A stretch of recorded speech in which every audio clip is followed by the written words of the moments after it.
morning, everyone, and welcome back to Granny's Place. I'm glad you could join me today. I have with me my little buddy. I haven't given him a name, but I've had him for many years.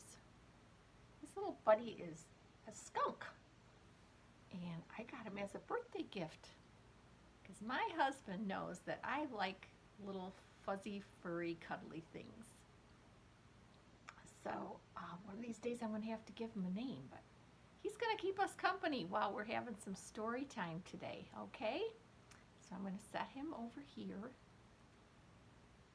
and I'm going to show you my mug. I've had this mug for a long time, and it's one of my favorites. It says, "You are very special." Every time I use this, I'm reminded that all of us are made a little bit differently. God created each of us special.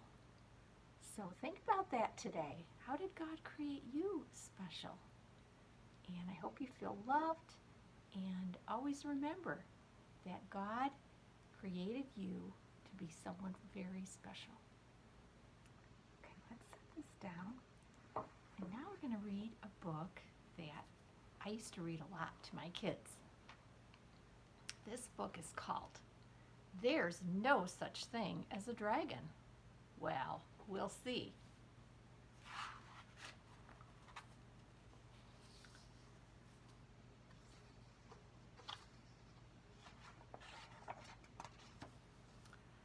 Billy Bixby was rather surprised when he woke up one morning and he found a dragon in his room.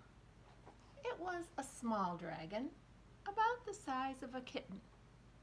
The dragon wagged its tail happily when Billy patted its head.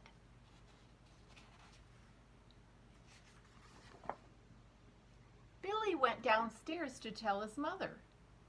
"There's no such thing as a dragon," said Billy's mother, and she said it like she meant it. Billy went back to his room and he began to dress. The dragon came close to Billy and he wagged its tail, but Billy didn't pat it.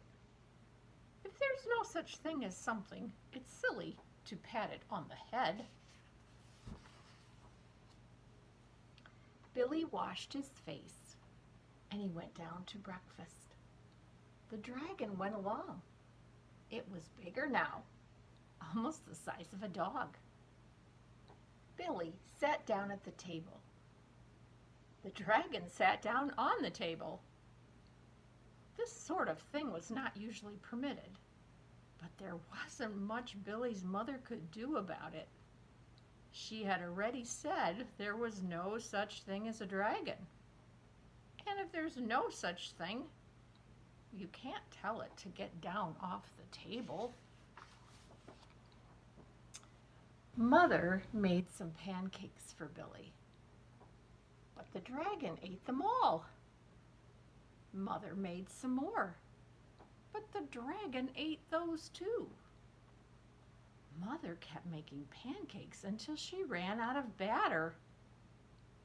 Billy only got one of them, but he said that's all he really wanted anyway. Billy went upstairs to brush his teeth. Mother started clearing the table.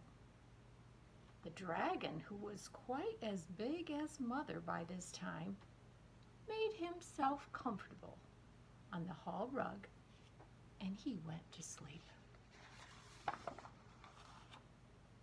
By the time Billy came back downstairs, the dragon had grown so much he filled the hall. Billy had to go around by way of the living room to get to where his mother was. "I didn't know dragons grew so fast," said Billy. "There's no such thing as a dragon," said Mother firmly. Cleaning the downstairs took Mother all morning, what with the dragon in the way and having to climb in and out of windows to get from room to room. By noon, the dragon filled the house. Its head hung out the front door, and its tail hung out the back door.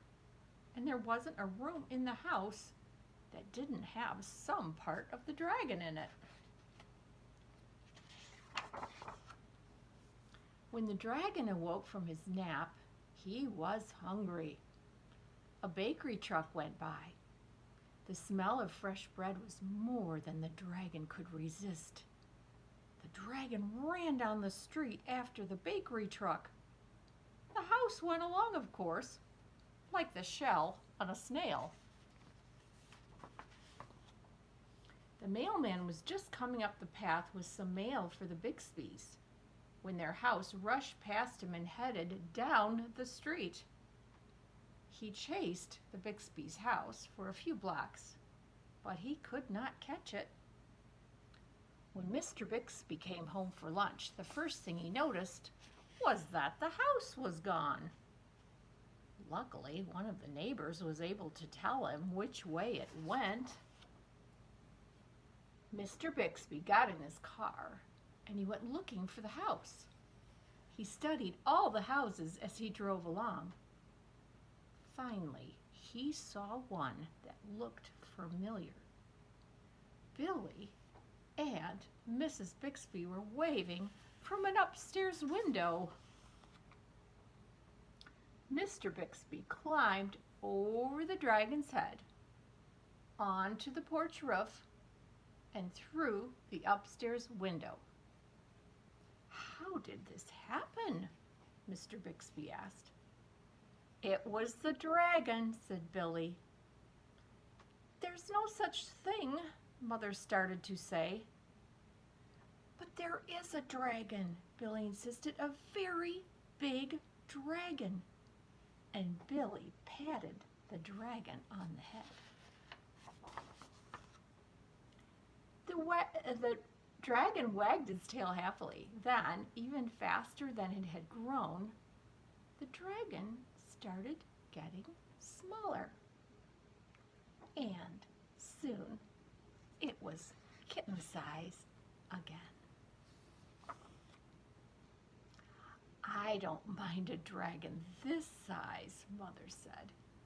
"Why did it have to grow so big?" "I'm not sure," said Billy, "but I just think it wanted to be noticed."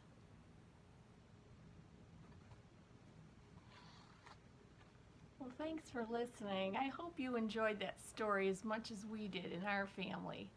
I hope you guys have a wonderful day, and I'll see you next time.